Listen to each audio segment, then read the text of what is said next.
would like to welcome you in the second workshop of the big series of 11 workshops, Fine-Tune Your Retirement Project. And today, in the second workshop, I would like to build on the first workshop on the priorities. So we discussed priorities last time. And today we would talk about how to set your ambitions for retirement and maybe also for your project, your passion project, in case it's not yet clear. So I'll start a bit sharing what I learned from talking to retired people, what I actually could see when I talked to different people. There was a group of people who closed one chapter of their lives and wanted to open another chapter of their lives.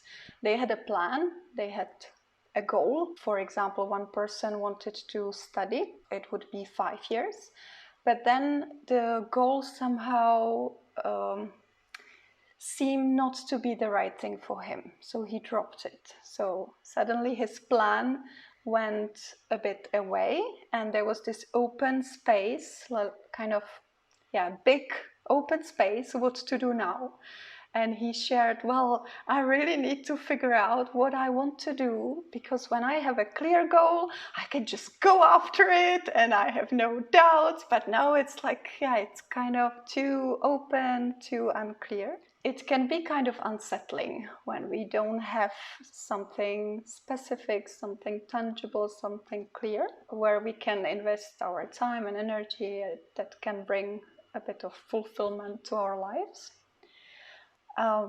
But when I talked to people who had their passion project, I could see their journey towards shaping the idea and having something new, something meaningful in their lives. I could see there was something specific they did. I don't know if they did it consciously or unconsciously, but they really started from something very general. They set their ambitions in a very general way. And I would like to share with you 3 examples so that we can then go into the exercise and really think about your own, either the next phase of your life or even your project, and set your ambitions for the project in a very general way, even if you maybe don't know exactly what you want to do, or maybe if you have an idea but you have a lot of doubts. It works like that as well. Okay, so I would like to share those 3 examples. So first example is Kate. So Kate, when she retired, she actually asked for early retirement, and what she did, she decided to take a little break.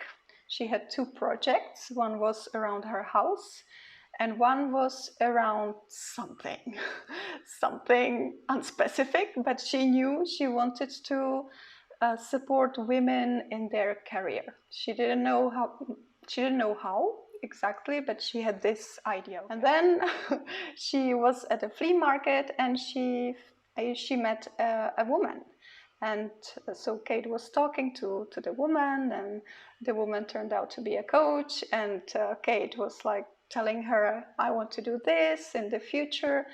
And this coach has become her mentor, and in the end, Kate figured out the project. Her project was to help women who apply to European institutions to prepare for interviews, so with their CV and with interviews. So she became a career coach.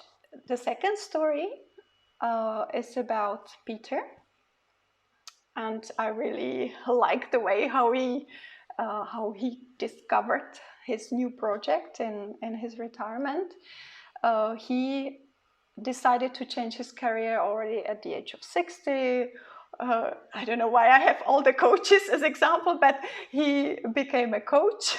And then he properly retired. So he started getting his retirement. And he realized that his coaching activity is nice, but he would like to use even more of his gifts and talents. So his ambition was really, I want to use more my gifts and my talents. I don't know exactly how, but I want to find something where I could use my gifts and talents. So he went on this quest of figuring out what his gifts and talents are. He was using some of his gifts already in his coaching activity, but then there was something very particular. He was a former manager of an IT company, so someone who likes numbers and who is very precise, detailed oriented. And so he's okay, this is my gift. I'm so thorough and precise. I want to use this gift somewhere.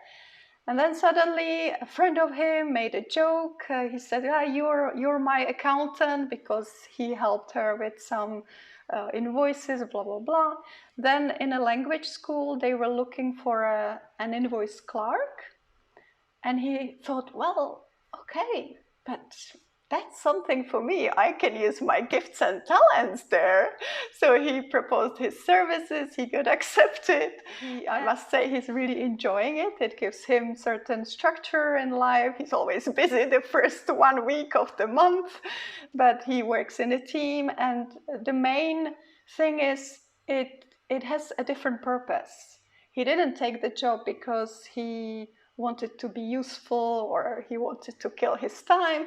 For him, this job is possibility to use his gifts and talents, and I think it makes really such a beautiful link and purpose. The last example I have is from Richard, who also did a career switch already in his 40s. So from corporate job, he started a training company. So when he was in his mid 60s, he was thinking, well, I want to do maybe something a little bit different. I want to contribute more to community. So again, he started with something very general. I want to contribute to community, and he didn't know what to do, where, how, but he decided to take 1 year and just to explore the options. And he started talking to people about it. And when he was talking about it with people, his thoughts were clearer and clearer. He understood that actually he wants to partly continue doing what he was doing. There were 2 programs he really liked giving for the corporations, but he wanted to give them on his own terms, and he wanted to create more impact. And so after 1 year, he got an opportunity to give the programs he was really passionate about, because that was his ambition. I want to do something I'm really passionate about and I want to create impact. So he got offered an opportunity to do those 2 programs, personal development programs, for an organization that supports underprivileged kids who live in, who come from the streets or who have families who are living in the streets. But what I personally learned from these 3 examples were 3 things. And the first thing is, it's okay to give yourself some time to breathe. So it's all right if you don't have anything specific. You can just relax for a moment, take some energy, think about the future, maybe talk to people, and see what will come up. The second learning for me was about setting these ambitions. Even if it's not absolutely clear what kind of project I want to do, or I don't have the specifics, I can already start thinking about, okay, what do I want? What do I want? Do I want to use my gifts and talent? Do I want to share my experience and knowledge? Do I want to have more fun? Do I want to meet more people? And also maybe build in some of your priorities, life priorities, right? Because we talked about the priorities in the last session, and many people mentioned relationships. So this ambition, you can set for the next phase of your life, really to create this vision, this picture of how you want the next phase of your life to look like. And you can also go a little bit on a lower level. So what about your passion project? What's your ambition there? How do you want to feel? What do you want to do? Do you want to contribute to something bigger? Do you want to impact younger people? Or do you want to just, again, have fun and so on? So starting from something general, and then in the next workshops we will ground it a little bit more. And the third learning I had based on these stories is patience. Patience is key. It's really something we don't have these days so much. And I heard also stories of some other people who jumped into some activities or consultancy jobs without really thinking things through, and it was not working for them. So patience is okay. It's like walking in a fog.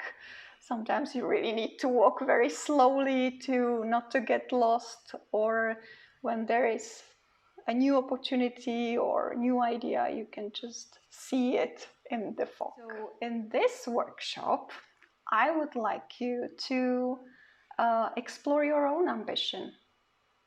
So your ambition for the next phase of your life. If you're looking for a passion project, or if you're looking for an activity you want to do, explore it as well. So I will put you in the pairs, and the question will be, what do you want? How do you want to feel? What do you want to see in your life? Okay, so I'm going to put you in the breakout rooms. You will have time to get to know each other, and you have 20 minutes. So next week on Monday, 8 o'clock Brussels time, we do another workshop. The topic will be Shape Your Passion Project.